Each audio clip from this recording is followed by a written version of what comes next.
All right, there's this one railroad track that crossing that crossover, going to work and coming back home. There's only one that I cross over going to work and back. But a lot of times people are actually slowing down to go over it. Whereas I go right over it, do the speed limit. Because it's smooth, you can see it's smooth. So why are you slowing down for it? Now I do know there's some railroad tracks out there that look bumpy, and they're going to be bumpy. You're probably going to jar something off your car if you go over it too fast, or break something. And you got to slow down for those. But you got to know the difference, because there's actually some you go over the speed limit, and it's like smooth sailing. But if you slow down for it, it's going to be a little bumpy, because when you're going to speed limit, your tires don't have enough time to bounce. Your car doesn't have time to wobble because you're going over it at speed limit. Whereas if you slow down, your car does have time to go over those, little imperfections. So, but there are some that really, like I said, really bumpy. If you go over it fast, you might break something. So you gotta slow down for those, obviously, but you gotta know the difference. Yeah, I'm still on the road to 1,500 subscribers. I'm at like almost to 1,470. So 1,470, almost there. So that's about, well, as of right now, I got 32 more subscribers to hit that 1,500 mark. So if you know anybody, send them my way. Really would appreciate it. They enjoy my content. Also, I started doing my personal vlogs on here. But, the main content's, product reviews, tips and tricks, beard health, things like that. And y'all know I tell it like it is. I don't have any reason to mislead you. No, it doesn't suit my purpose. Doesn't do me any good. So, to steer you wrong. Tell it like it is. Tell you the truth. Just like the whole thing with biotin. You don't need those 10,000 mcgs a day. Your body can only process 50 to 70 mcgs a day. So all those thousands of mcgs over that, you're just pissing it out, because, biotin is a water-soluble vitamin.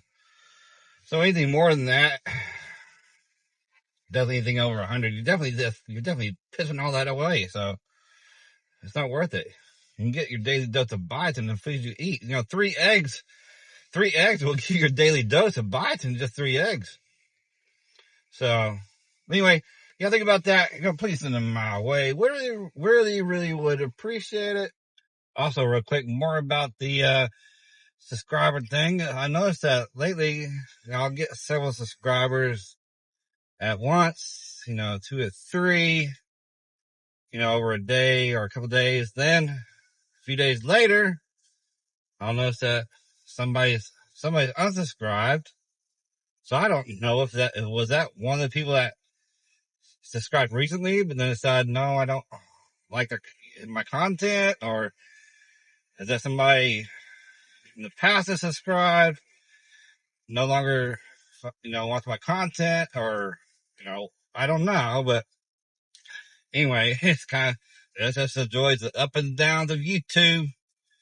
But yeah, trying to get that next little mile marker. Also, I've noticed driving around a lot lately with Ubers and stuff. You gotta drive nice in Uber.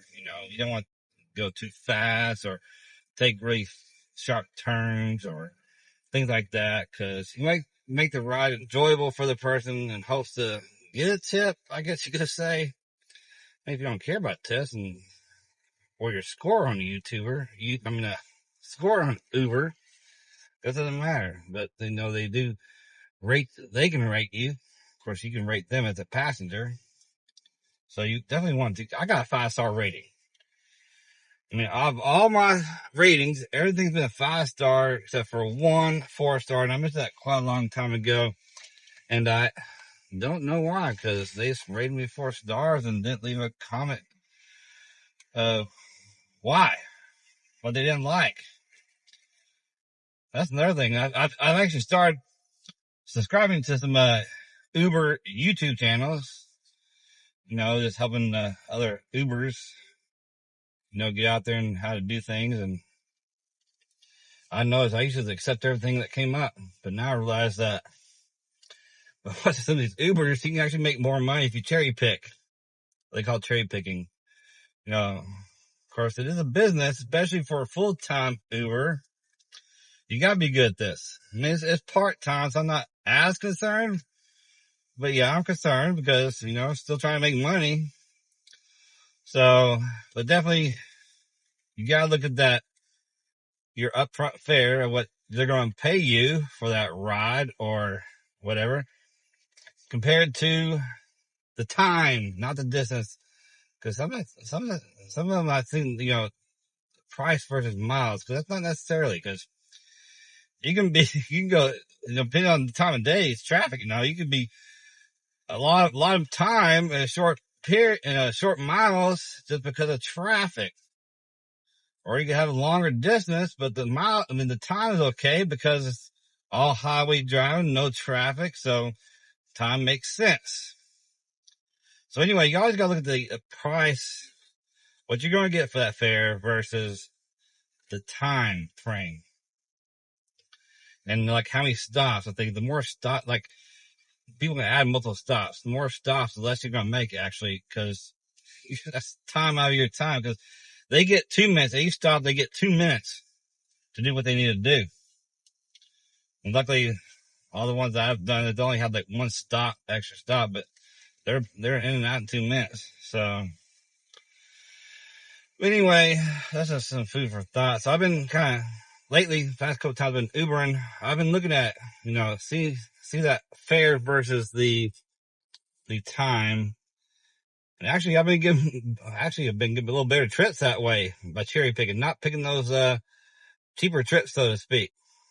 So my per hour price, I'm gonna see that's what I really got a basis on. What am I making per hour?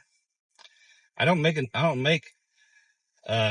less per hour than Uber than I do my normal job, but it's still pretty up there. It's pretty close. So if I actually start getting more detailed in this Uber stuff, because I've heard of Ubers, though, their price per hour, what they make per hour is actually more than what I make per hour from my regular job, because they're just that good at it and know what they're doing. But they've been doing it for a while.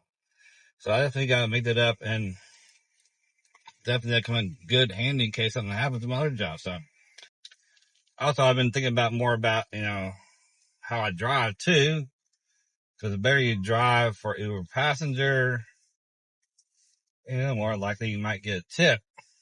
So, but that kind of transfers over to my normal everyday driving too.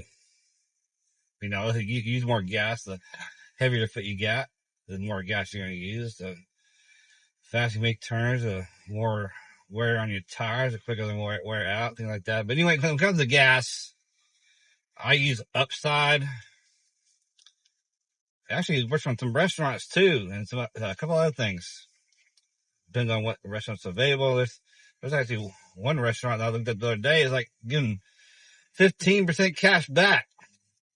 So if you use UpSide and link your card to it, as long as you use that same card to make a purchase of gas or buy the restaurant, fit the restaurant, get that cash back. And if you want to use UpSide, if you haven't used UpSide before and you want to use it, send me a DM. Or I might just leave I'll try to remember to leave my reference code in the description below. Just use that code to sign up for UpSide. Do me a favor. I get to save some more money.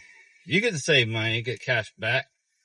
So, like in the month, I got like $20 cash back already when the first month I'm using it. Because I do use a lot of gas. But then again, it goes if you eat out, hopefully some of the restaurants you like or some restaurant you may want to try will have that option of cash back. But anyway, every little bit helps. Even if you only fill up once a week. Like, and the cash back depends on the gas station. Like I just filled up today. I got 15 cents cash back. So that's pretty cool. So anyway, yeah, so if you sign up for it through my link, the next time I fill up, I get like a 15-cent cash back. No coincidence there. I get a 15-cent cash back offer on my next fill up as well. So I guess I'm assuming that's gonna be on top of what cash back I may receive from that place. Then I actually get 1 cent cash back for every time you fill up. At least the first time. But yeah, so check it out. Get you cash back. Save you some money. And you also be helping me out too. You know, that's like, be kind of like donating a little bit of money to me without donating the money. So, this is my thoughts. So please consider that. If you haven't used UpSide, use it. Because for the most part, as long as you link your credit card or your debit card, whatever you're going to use, in the app. And once you claim the offer, when you get there, claim the offer, fill up. Then all you do is hit paid, and all the magic's done for you. Although it was one occasion where I actually had to take a picture of the receipt and upload the receipt in the app, but that's no big deal. But most of the time, like I said, all you do is hit paid as long as you have that credit card linked in there. So yeah, please consider it. We'd appreciate it.